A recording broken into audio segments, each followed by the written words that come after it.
The Coloradans who have been welcoming migrants to Denver want to keep doing that work instead of it being given to some security contractor. If you enjoy secrets, you'll love what Denver Public Schools did today.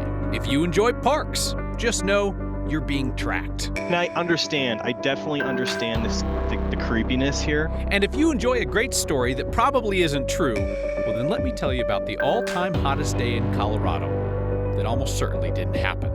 Sound cool? Good. Settle in for a 30-minute conversation about our state tonight on Next. Our next big thing tonight is what Denver will do with its migrant response effort. The Hancock administration just abandoned an idea to outsource it to a security company. Now the community groups and nonprofits that have been doing the work want the Johnson administration to let them continue. Here's Mark Salinger. Are you guys ready? When we talk about Denver's response to migrants arriving in Colorado, this is what we need to think about.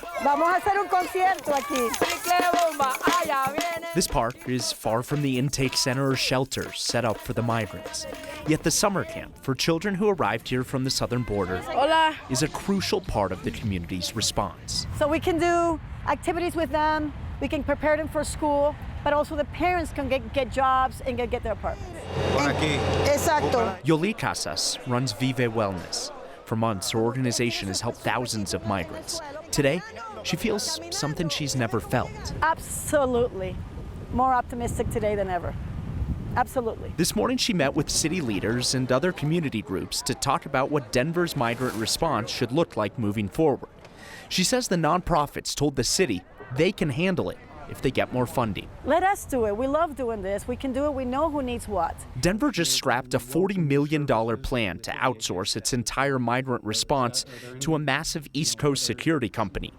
Nearly $20 million was already approved to help migrants. I think the solution is to continue through that thread, connecting with local partners who deeply care about this community. City Council President Jamie Torres supports keeping the money and the response local. So do several incoming council members. So back to the summer camp. Yoli wants to use the money Denver has for programs that help migrants throughout their stay, not just the first couple of days in the shelter. Viva Denver! With the previous plan, none of the potential $40 million would have been used to help people who chose to stay in Denver and start their lives. And we definitely don't need someone who doesn't know us, who doesn't understand the culture. This evening, Mayor-elect Mike Johnston and his transition team are hosting a town hall event on immigration to try and get feedback from the community on how to proceed. Johnston's team has hinted that he will continue to work with nonprofits and local organizations. Combine that with a city council that seems to be very much against outsourcing the response, and we're starting to get a pretty good idea, Kyle, on what direction the city will go. Yeah, I mean, God love Garda World, but you can't really imagine them running a summer camp for kids. Garda World has a wonderful website, but they don't have any pictures of summer camps for kids. Who wants to drive the armored truck, everybody? Let me show you how my sidearm works. You know, that is not something that they were, So all these groups that are doing the work, that want to keep doing the work, why didn't they bid and try to get the city contract? So they said that they wanted to put in a proposal, but when they looked at the city of Denver's request for proposals, they made it clear that they wanted only one company that could supply everything, that $40 million thing. So now moving forward, they're hoping that if they can put in a proposal, it's something that maybe they can work together with several different nonprofits for that big goal. Interesting. Thank you, Mark. Denver School Board is going to get more time to release the recording of their secret meeting where they decided to bring back school resource officers. 9 News and other media outlets are suing to give the public access to that tape. A judge found that the closed-door meeting should have been open to the public. The recording may also reveal if Denver's mayor really did threaten to bring back the armed officers over the objections of the school board. DPS has appealed the judge's decision, and just before today's deadline to release the tape, they got another extension for as long as they're appealing. When we talk tiny homes, we're usually talking about a solution to homelessness. We're usually talking about Denver. But there are new rules for tiny homes statewide, aimed at allowing them to provide one more solution to the housing shortage that's everywhere these days. New law, as of this month, sets building standards for factory-built homes of 400 square feet or less. It allows homes on temporary foundations to still be considered permanent housing. So we need to make sure that not only are they, legal to live in, but we just want them to be safe. We want them to be a safe, reasonably priced option for people to have housing, because housing is such obviously an incredible, there's a shortage of it in our state. We need to make sure we are exploring all avenues. That's Democratic Rep. Kathy Kipp from Larimer County, who says a statewide standard will make it easier and safer to create tiny home communities across Colorado. We spoke with a builder, too, Art Lubbock. He says that he hopes stricter rules will alleviate some of the concerns you hear from neighbors. They're inspected, they're safe, they're built now by, you can be guaranteed they're essentially built by a reputable builder because of the way these new rules are instituted. So I think it's good. I think it's good all around, and I think it's only going to get better over time. Tiny home communities are not new, of course, and they are often connected to nonprofits.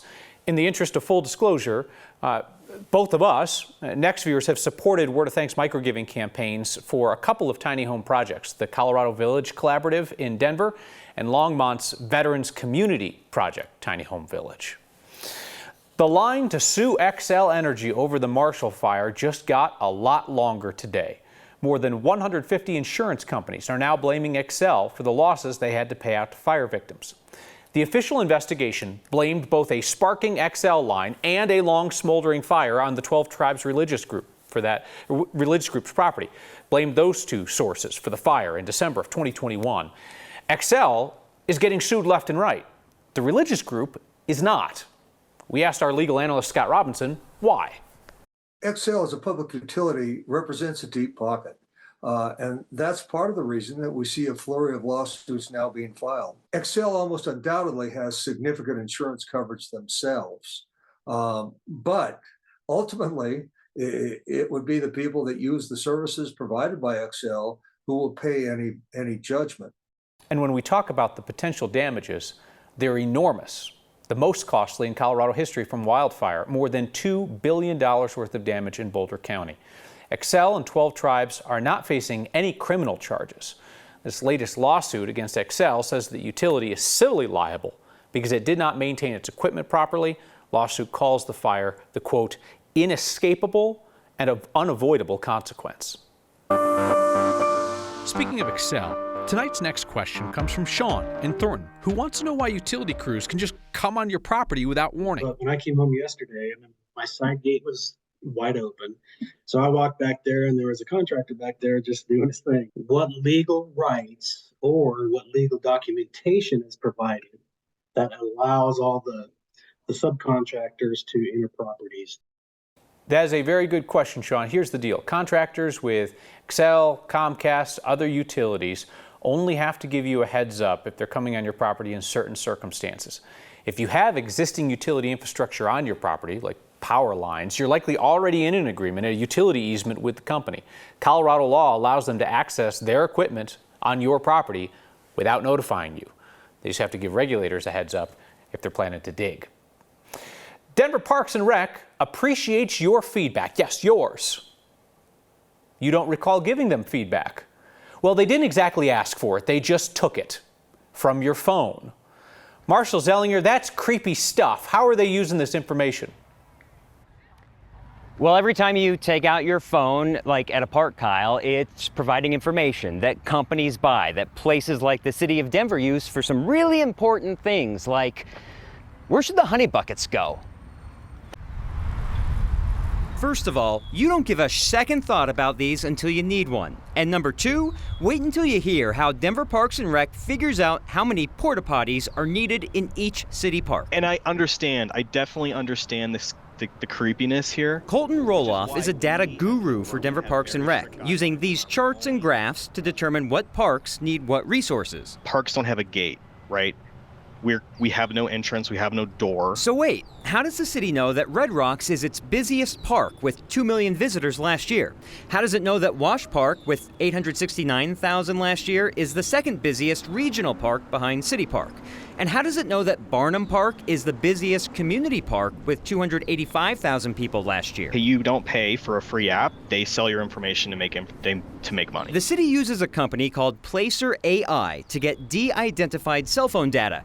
Consider it anonymous cell phone tracking information. Data that knows where your cell phone has been, just not who you are specifically. Any retail organization that you would think of, McDonald's, Taco Bell, King Soopers, right? All of them operate on kind of the same methodology. But in the sense of you want to attract as many customers as you can to your product, this really helps us do that. Rosamond Park in southeast Denver, quiet today but popular for lacrosse on nights and weekends, saw 136,000 total visits from 48,000 people last year.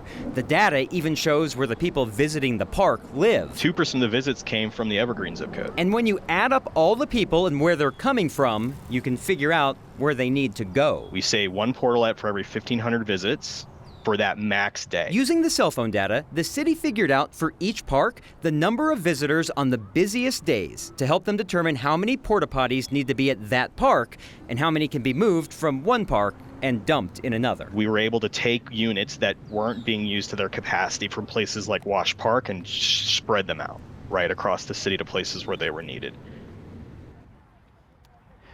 Wash Park went from about 30 porta potties to 14, and La Raza in North Denver got one because of this data. You're wondering, how do I get out of this data sharing that I don't want to be a part of? I have a tip, Kyle. Throw your phone, which I'm not going to do, in the porta potty. I was wondering where that was going. So part of me is horrified that they're like, you know, if I run Wash Park, they're like, oh man, he is just slow as molasses when he's coming up that long incline on the east side of the park. Like his physical fitness is really falling away. But on the other hand, I'm actually deeply appreciative of this. Like of all of the things that they could do with the data, figuring out how many porta potties we need is like very useful. And the city learned through this data, one asset in the city that gets more usage in the winter than it does in the summer. Can you guess what it is? One asset that gets more use in the winter than it does in the summer. Ruby Hill Park, Sledding Hill. That was my guess. I was wrong. The answer is dog parks, because people don't want to go walk their dogs, but they want to go to a little box that just, hey, have fun. I was so now it means they can provide more assets at those dog parks in the wintertime than they normally would. No, that's smart. I was so sure that I had it right with Ruby Hill Park. That's really interesting stuff. Marcia, thank you. But there were no other temperatures around the state that would suggest that Bennett could have been 118 degrees. Some smart climate people throw cold water on a century-old claim that Bennett, Colorado, was the hottest spot this state has ever seen. And beware of the Taylor Swift hype. Not about her music, that's fine, but some of the claims about the economic impact of her visit to Denver, give me a break. It's hot today, not record hot or anything. All right, pop quiz time. What is the hottest temperature the state of Colorado has ever seen? If you're saying 118 degrees, you probably Googled it during the commercial break and you stumbled across a century-old urban legend. A number of websites, even the wiki page for the town of Bennett, say that place set the state's heat record on a July day back in 1888, 118 degrees. But Assistant State Climatologist Becky Bollinger says the temperature recorded in downtown Denver that same day in 1888 was 100 degrees, and that it's nearly impossible scientifically that Bennett, 30 miles east, was a full 18 degrees hotter. Also unlikely that Bennett would have been hotter than the state's typical hotspots. We also know that are very typical hotspots of the state. I hope that all the viewers could list them out with me, would be Lamar, La Junta, Los Animas, any of those small towns that follow along the Arkansas River Valley. Bent County holds Colorado's official heat record, verified by the National Weather Service, 115 degrees at John Martin Reservoir in July of 2019. 115 degrees. I don't think I've ever felt that in my life, Danielle. It was plenty hot today. Hottest so far of the year? Hottest day of the year. And today also marks our third day in the 90s. We're kind of behind schedule as far as our 90-degree days go, and that is just fine with me, right?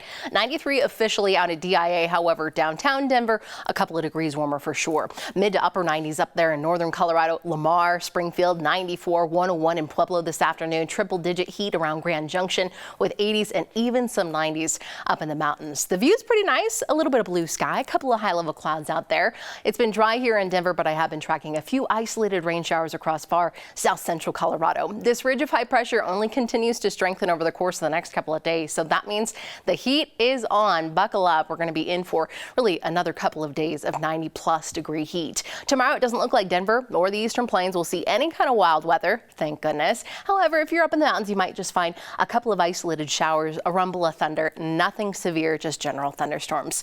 As far as the sunshine goes, it is back and back with a vengeance. We're going to be returning to the lower 90s here in the city. 99 in Lamar, Springfield at 90 and 98 with mid 80s around Steamboat, the Vail Valley in the lower 80s. So head to the hills if you're looking for a cool off. Still pretty toasty for us on Thursday, and looking ahead toward Friday and Saturday. Those are going to be our days that we find a nice little cool off, a break as we head back to the 80s, plus a couple of thunderstorms out there. The break doesn't last long as we're looking at 90-degree temperatures returning early next week. Danielle. There is something that makes me cringe about all of the Taylor Swift concert coverage in town these days. Nothing against her or her fans. The experts just have a question about the math. That's next. We are getting some feedback from the Swifties, and they are not pleased. Allison writes, never understood how people could send hate mail to Kyle Clark until he said this is a Taylor Swift-free zone. Hashtag okay, Kanye. All right, so here's the deal. I did say that last night. Not because I have anything against Taylor Swift or her fans. I mean, we're trying to cover news a little bit differently than every other single newscast in town, and the Eras Tour coming to Denver is getting nonstop media attention. Plus, can we just acknowledge that it is super cringe when brands and businesses and public figures awkwardly glom on to celebrities and popular conversations? So, with 2 days, 22 hours, 8 minutes and 49 seconds on our official 9 News Taylor Swift countdown clock, here is the T-Swift story that you will not see everywhere else. The suggested economic impact of her 2 shows in town, it's probably overhyped. So the conservative think tank, the Common Sense Institute, put out a press release today on the projected economic impact, $140 million. Why do they say that? Well, they put out the press release because they know that local news shows will just repeat the claim in their press release, giving them free publicity and name ID without actually asking experts on economics if those impact projections are reliable. So, with 2 days, 22 hours, 8 minutes and 10 seconds left on our official 9 News Taylor Swift countdown clock, we hear from economists at Colorado State University to fact check that economic impact claim. Probably the vast majority of concert goers are from Colorado. I mean, if it's all Colorado people, all they're doing is keeping the money in Colorado and not generating any new economic activity, because they would have used that money regardless of the concert. Well, that's kind of a downer. Hope everybody enjoys the show. 2 days, 22 hours, 7 minutes, 34 seconds. Clock's ticking for your feedback next. Ronnie writes in with a good question, saying, what is the point of releasing the tape of the Denver School Board meeting where they decide to bring back armed school resource officers? Ronnie says, just so people can point fingers. Well, Ronnie, the deal is that school boards are governed by Colorado law, what they have to do publicly so that we can see it, and what they're allowed to do privately for a few specific reasons. We've seen a number of instances lately in Colorado where school boards of varying ideological stripes are doing what should be public business privately. That's not cool. You don't want that as a citizen, and neither do we. So that's why 9 News and other media outlets are suing to make that tape public. Kyla Bhakti writes in about us guessing which Denver park property is more used in the winter than it is in the summer. I was wrong. I guessed Ruby Hill Park. She says, got to remember, they're now home to Levitt Pavilion, which hosts awesome concerts all summer long. You're right, and they're free. We'll see you next time.